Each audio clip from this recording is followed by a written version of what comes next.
പലർക്കും എന്താണ് കണ്ണേറ് സംഭവിച്ചാൽ ഉണ്ടാകുന്ന ലക്ഷണങ്ങൾ എന്നറിയില്ല. അതിൻ്റെ പ്രധാനപ്പെട്ട ലക്ഷണങ്ങൾ വല്ലാത്ത ക്ഷീണം അനുഭവിക്കും, അതുപോലെ തന്നെ കൂടുതൽ ഉറക്കമുണ്ടാവുക അല്ലെങ്കിൽ തീരെ ഉറക്കം ഇല്ലാത്ത അവസ്ഥ. പിന്നെയുള്ളത് ഭക്ഷണം വേണ്ട, ചെറിയ മക്കളാണെങ്കിൽ നിർത്താതെ കരയുക, ഓരോ അസ്വസ്ഥതകൾ പ്രകടിപ്പിക്കുക, ഇങ്ങനെ തുടങ്ങി നിരവധി ലക്ഷണങ്ങൾ ഇതിന് കാണാൻ സാധിക്കും. എല്ലാ ലക്ഷണങ്ങളും ഒരുമിച്ചുണ്ടായിക്കൊള്ളണമെന്നില്ല. ഇതിൽ ഏതെങ്കിലും ഒരു ലക്ഷണം ഉണ്ടായാൽ തന്നെ കണ്ണേറ് ഉണ്ടോ ഇല്ലേ എന്ന് നമുക്കറിയാൻ സാധിക്കും.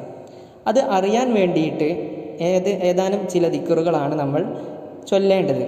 ഇത് ചൊല്ലിയിട്ട് അവരുടെ ശരീരമാസകലം ഊതി, അതുപോലെ തന്നെ ആ ഓതിയ ശേഷം വെള്ളത്തിൽ ഊതിക്കൊണ്ട് അത് അവർക്ക് കുടിക്കാൻ കൊടുക്കുകയും ദേഹമാസകലം ഒന്ന് കുറച്ച് അല്ലെങ്കിൽ മുഖം മാത്രം കഴുകാൻ ആവശ്യപ്പെടുകയും ചെയ്യുകയാണ് വേണ്ടത്.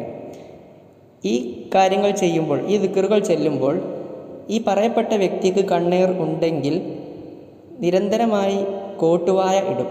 ഓതുന്ന ആൾ വല്ലാതെ കോട്ടുവായ ഇടും എന്ന് മാത്രമല്ല, കോട്ടുവായ ഇടാൻ പ്രയാസപ്പെടുന്ന ഒരവസ്ഥ കൂടി ഉണ്ടാകും. അത് തീവ്രമായി കണ്ണേർ ബാധിക്കുമ്പോഴാണ് ആ ഒരു അവസ്ഥ സംജാതമാകുന്നത്. ഏതായാലും എന്തൊക്കെയാണ് അതിനുവേണ്ടി ചൊല്ലേണ്ടത് എന്ന് നമുക്ക് നോക്കാം. സൂറത്തുൽ ഫാത്തിഹ 7 തവണ, പിന്നെയുള്ളത് സൂറത്തുൽ ഇഖ്ലാസ് ഖുൽ ഹു അല്ലാഹു 3 തവണ, മുഅവ്വിദതൈനി ഖുൽ അഊദു ബിറബ്ബിൽ ഫലഖും ഖുൽ അഊദു ബിറബ്ബിൻ നാസും ഊതുക.